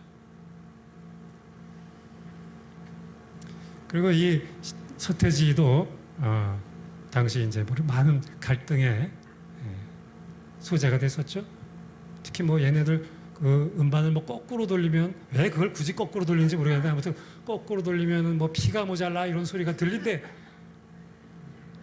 악마의 소리가 들린다는 거 아니에요. 그게 난리가 나고 뭐 그랬었죠. 그리고 김광석이 같은 친구 이제 솔로로 독립해서 활동하고 이러면서 이제 대중문화와 민중문화의 경계가 이제 사라지기 시작한 거죠. 90년대 오면서. 그리고 특히 이제 영화가 급성장합니다. 검열이 사라지고 하면서. 그리고 21세기를 맞게 되는 거죠. 대중음악의 경우에는 이제 이 디지털 시대가 되면서 음반은 더 이상 안 팔리는 시대가 돼요. 음반의 최전성기는 90년대예요. 대한민국에서 가장 많이 팔린 음반 순위를 또 뽑아보면 전부 90년대 음악들이에요. 2000년대 오면서 음반이 안 팔리고 음원으로 사람들이 소비를 하기 시작하죠. 그리고 그런 과정에서 이제 대형 10대 취향의 아이돌 팝을 생산하는 대형 기획사들이 생겨납니다. SM, YG, JYP 뭐 이런 그렇죠? 바로 그들에 의해서 아이돌 팝의 시대가 열린 거예요. 90년대 후반 H.O.T, 잭스키스, 신화, G.O.D 이런 친구들. 또 그다음에 이제 여자 핑클, S.E.S, 얘가 누구더라?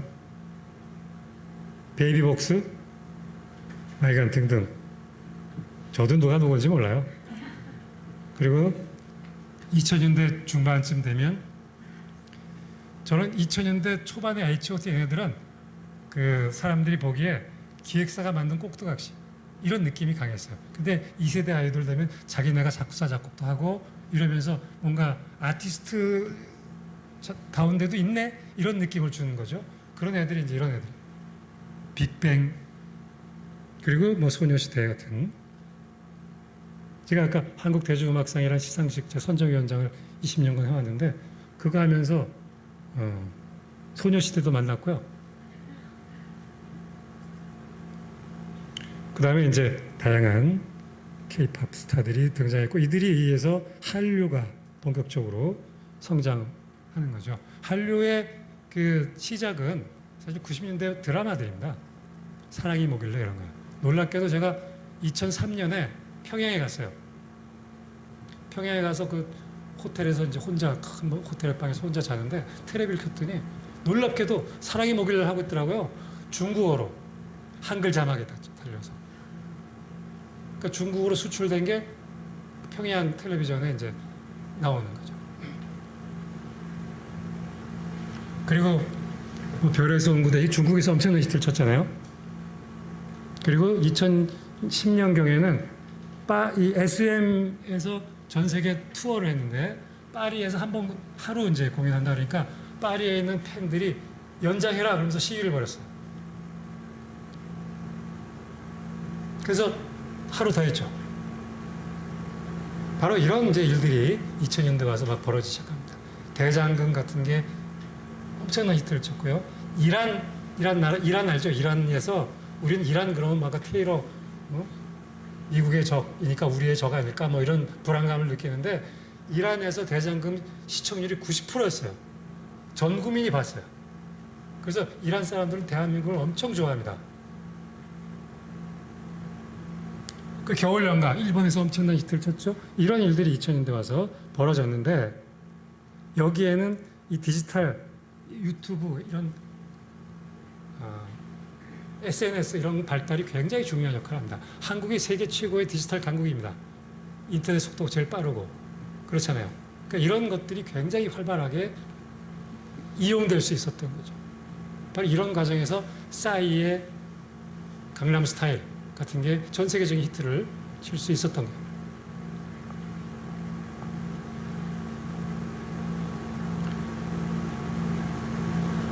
그 맥락에서 바로 오늘날 우리가 목격하는 이런 일들을 볼 수 있게 된 겁니다. 기생충, 봉준호 아카데미상 4개 받았죠. 전 내가 살아생전에 한국영화 아카데미 작품상 받을 줄 정말 몰랐어요. 그런 일이 벌어졌잖아요.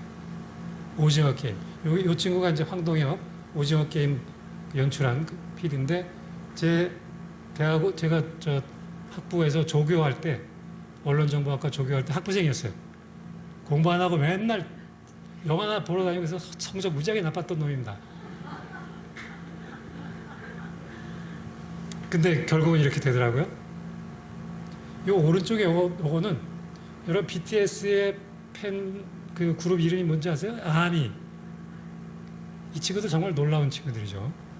몇 년 전에 BTS의 정국인가 하는 애가 티셔츠를 입었는데 거기 원폭이 투여된 그림이 그려져 있는 티셔츠를 한번 입고 나온 적이 있어요. 이게 참 화제가 됐죠. 그리고 막 욕을 먹었죠. 이때 이 아미들이 뭘 했냐면 그 사건의 전말, 그 다음에 전 세계 아미들의 반응, 미국 아미, 저 독일 아미, 일본 아미, 중국 아미들의 반응, 한국, 그리고 전 세계 언론 보도 이걸 다 조사했어요. 그 자료화한 거예요. 그리고 바로 이 사건의 배경은 한국과 일본의 근대사에 있다. 그 역사를 다 적었어요. 정리를 했어요. 그래서 이걸 한국어와 영어로 작성을 해서 인터넷에 딱 띄운 거예요. 무료로. 이거 놀랐어요. 제가 이거 보고. 이게 이 팬덤이 과거처럼 그냥 소리 깨악깨악 지르고 우리 오빠 쫓아다니는 애들이 아닌 거예요. 이제 더 이상. 자기네가 일종의 어떤 아이돌 그룹을 키운다. 이런 마인드를 갖고 있고 걔네들이 잘못하면 지적해주고 같이 성장해야 된다. 이런 마인드를 가진 거죠. 그래서 얘네들이 한국 사회에 굉장히 중요한 역할을 지금 하고 있습니다. 실제로. 여러분 그 결혼식 같은데 화환 그냥 꽃 보내면 그거 버리잖아요. 그냥. 그래서 이 친구들이 뭘 했냐. 쌀 화환이라는 걸 만들었죠. 그래서 그걸 기부할 수 있게.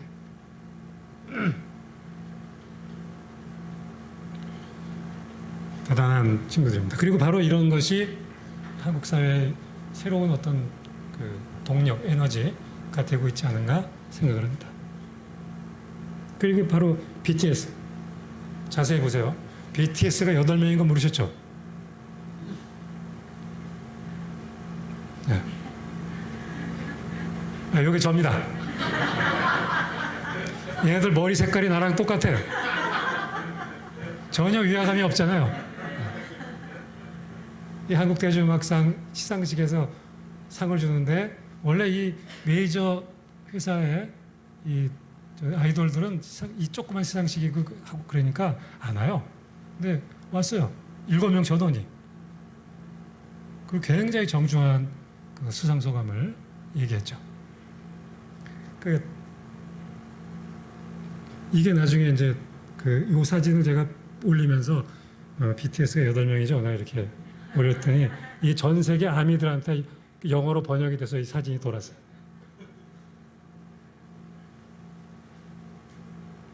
자, 정리를 해보겠습니다. 지금까지 아주 주마간산격으로 100년에 걸친 대중문화 역사를 얘기한 셈인데, 자, 지금 왜 한국 대중문화가 이렇게 큰 힘을 K 콘텐츠가 갖게 됐을까 생각해 보면, 첫째는 혼종성입니다. 섞여 있어요. 일단 우리 원래 문화가 전통 문화가 있었고 거기에 일본 문화가 들어왔잖아요. 그리고 서양 미국의 문화가 들어왔어요. 그러면서 섞이 버렸어요. 이 뭐든지 이 혼혈이 더 우성입니다. 더 잘생기고, 왜 사람도 혼혈이면 더 잘생기고 이쁘고 그렇잖아요. 그리고 더 건강하고. 이런 어떤 혼종성, 잡종성, 이게 굉장히 중요한 힘이에요.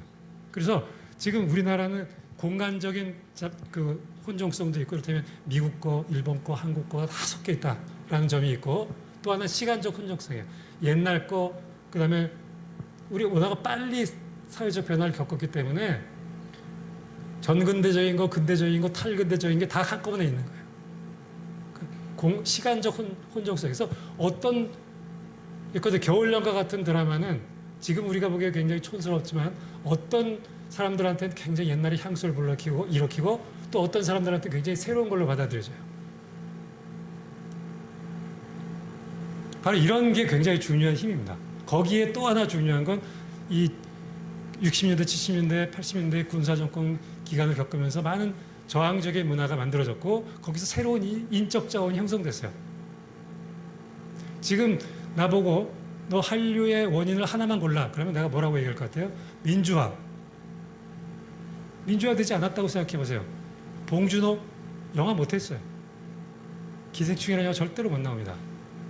변호인이라는 영화도 못 찍고요. 택시 운전수도 못 찍고요. 다 그럴 거 아니에요? 또 동막골도 영화 못 찍고 괴물이라는 영화도 안 나올 거고 절대로 한국이 있을 수 없어요. 민주화됐기 때문에. 그리고 그 군사정권 시절에 나름의 투쟁 과정 속에서 영향을 축적한 진보적인 세대의 문화예술인들이 제도권 안에 들어갔기 때문에 시작된 겁니다. 한국 영화의 르네상스는 그렇게 시작된 거예요. 한국 영화의 르네상스는 90년대부터 시작됩니다. 그때 시작된 한 사람이 누구냐? 장선우 감독, 박광수 감독 다 운동권 출신입니다.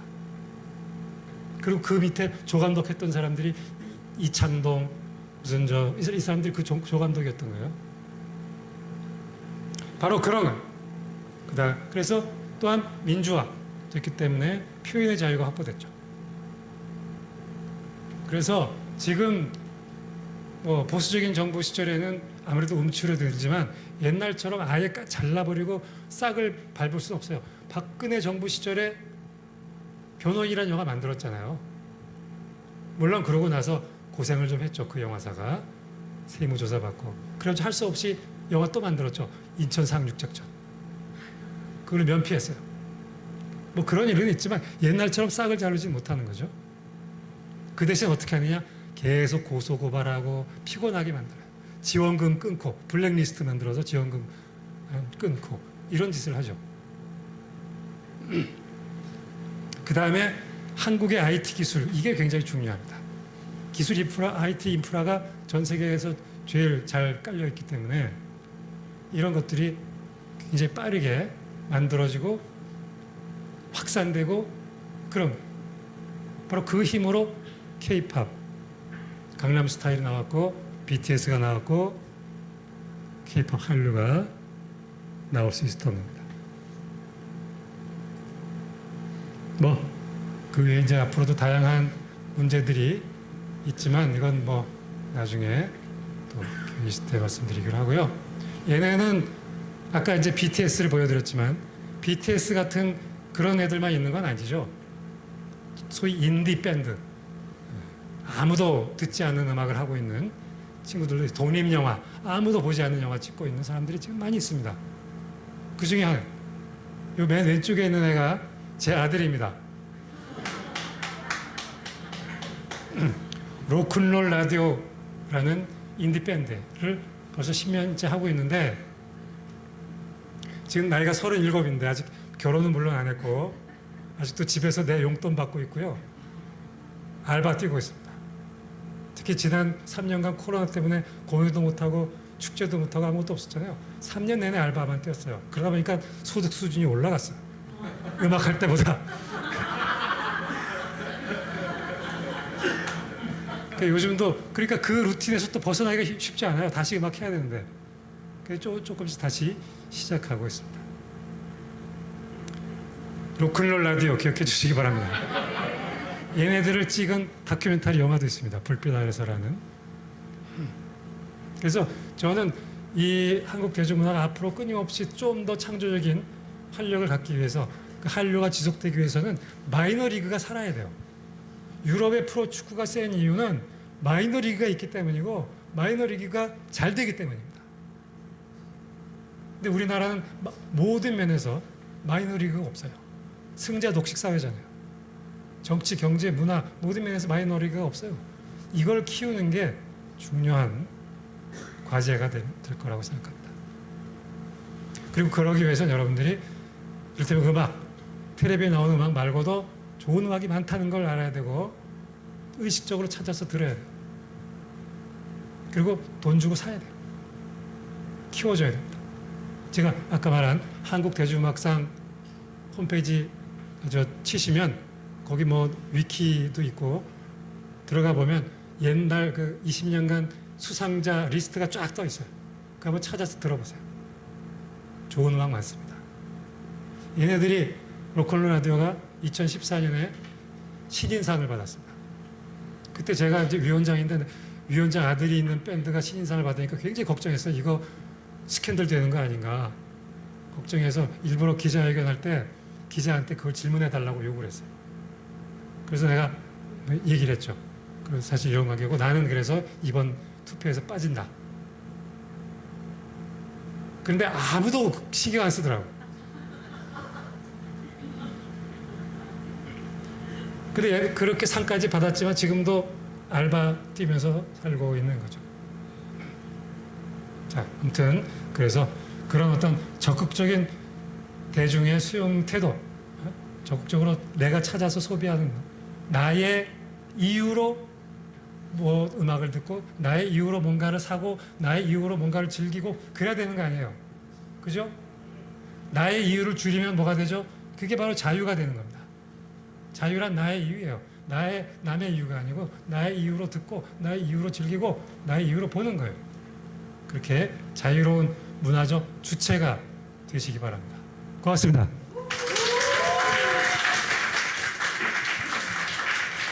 혹시 질문이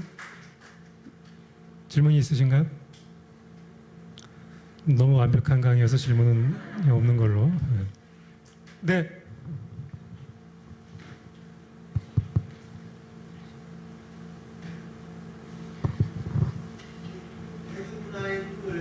아까 그 시간적 공간적 혼존성이라고 말씀하시더라고요. 그 의미를 좀 어떤 의미인지 제가 이해를 잘 못해서. 아, 예. 공간적 혼종성이란 현재 한국 대중문화 콘텐츠에 일본적인 거, 미국적인 거, 한국적인 게 다 들어가 있다는 거예요.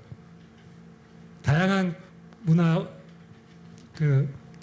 현 시점에 다양한 문화적 소스들의 그 영향 요인들이 현재 한국 대중문화 안에 다 들어가 있다는 거예요. 그렇게 혼종되어 있다는 거예요. 지난 수십 년의 역사 속에서 일본 문화를 겪고 미국 문화를 겪고 한국 민주화 과정을 겪고 이런 과정을 통해서 다양한 공간적, 그러니까 일본이라는 공간, 미국이라는 공간의 문화적 요소들이 한국에 다 들어와 있는 거죠. 그런 의미에서 공간적이라는 표현을 쓴 거고요. 공간적 혼종성이라는 표현을 쓴 것이고, 한국 사회가 워낙 빠르게 변화하다 보니까 시간적으로 과거의 문화와 현재의 문화가 섞여 있어요. 그래서 어떤 사람들한테는 한국의 문화가 굉장히 그 미래의 어떤, 예컨대 제3세계 동아시아 사람들에게는 한국 문화가 굉장히 미래적인 걸로 보여요. 그러나 또 일본 사람들한테는 겨울난과 같은 게 이제 향수를 불러일으키는 것처럼 받아들여져요. 이런 식으로 다양한 시간대의 문화적 요소들이 또 이 현재의 한국 콘텐츠에 섞여 있어요. 이걸 시간적 혼종성이라고 표현합니다. 네. 네.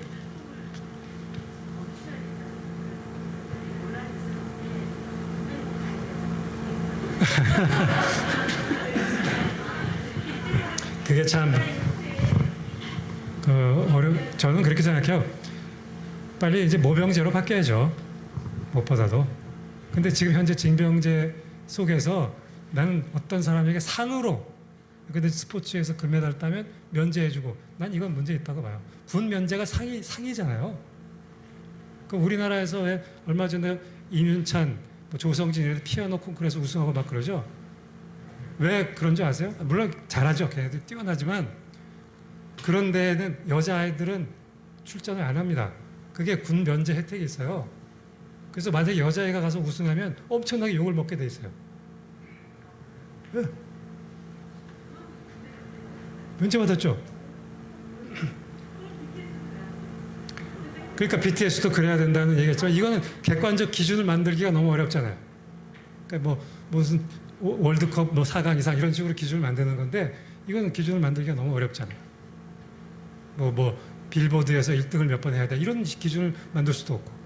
그러니까 현재로서 어쩔 수 없는 거예요. 그리고 걔네들이 가는 게 난 당당하게 간 게 난 잘한 일이라고 보고요. 중요한 건 지금처럼 군 면제가 상이 되는 것에 시스템 문제가 있다고 저는 생각해요. 그 대신 빨리 모병제로 바뀌어서 군대 갈 사람만 가고 직업군인 중심으로 가는 방식으로 가야 되는 거 아닌가? 저는 그렇게 생각합니다. 네. 저는 이제 문화의 어떤 주축을 제가 경험을 해보지 않고 그냥 일상적인 저의 생활만 하다가 어느 날 자고 일어나니까 기생충이 상을 받고 그런 여러 가지 오징어 게임으로 상을 받고 BTS의 아미들이만 관리를 해도 저는 그게 어느 날 갑자기 일어나 보니까 이렇게 우리나라가 그냥 세계적인 여러 저기에 핵심이 되고 있다는 거에 놀라운데 그 현상이 어느 때까지 계속 지속이 될까요? 여기 아까 선생님이 말씀하실 때 마이너 리그가 살아야지 이것이 계속 지속이 된다는 건데 저희 생각에는 마이너리그가 살 수 있는 환경이 아니거든요. 지금 저희 나라의 어떤 네. 보면은 승자 독식의 사회에서 마이너리그를 할 수 없는 사회인데, 그렇다면 마이너리그가 살 수 없는 사회에서 과연 우리나라의 그 한류 열풍이 계속해서 지속적으로 가능한가? 그런 성장. 가능하지 않다고 저는 생각합니다. 그렇죠. 저도 그렇게 생각해요. 당분간은 뭐 이런저런 관성으로 가겠지만 장기적으로 보면 지금과 같은 시장 구조, 지금과 같은 그 사회적 분위기 이런 게 지속된다고 한다면 오래 가기 어려울 거라고 봐요. 지속하기 어려울 거라고 봐요. 그럼 어떻게 하면 그런 것이 오래 갈 수 있게 할 수 있을까요? 마이너리그. 그게 이제 뭐 문화라는 어떤 좁은 면에서 몇 가지 구체적인 해법이 당장 존재할 수 있는 건 아닌 것 같아요. 모든 게 다 연결돼 있고 사회, 정치, 경제적인 시스템이나 이런 모든 게 다 연결돼 있는 거잖아요. 그런 의미에서 굉장히 장구한 과제가 되겠죠.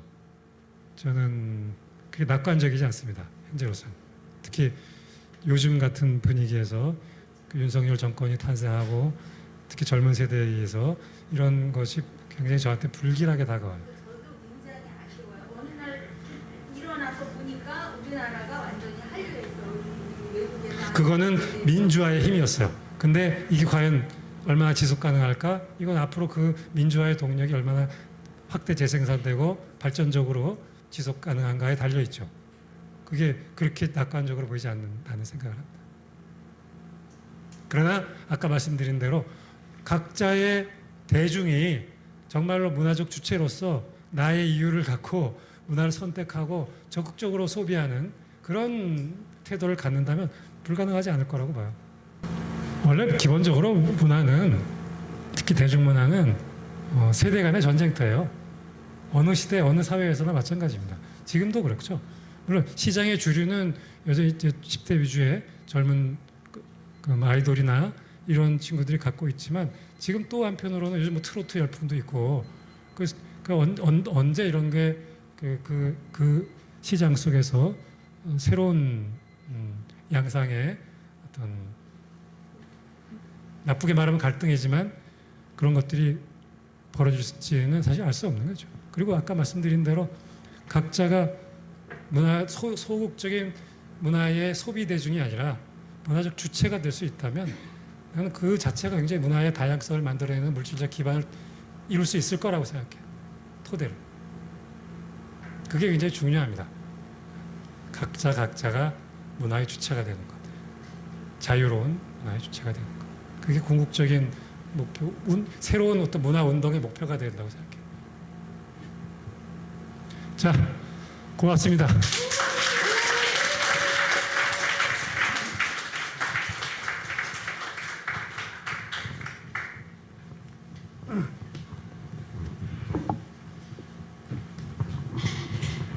아이고, 오늘 엄청 재밌죠? 예, 열강해 주신 김창란 교수님께 다시 한번 박수 부탁드립니다.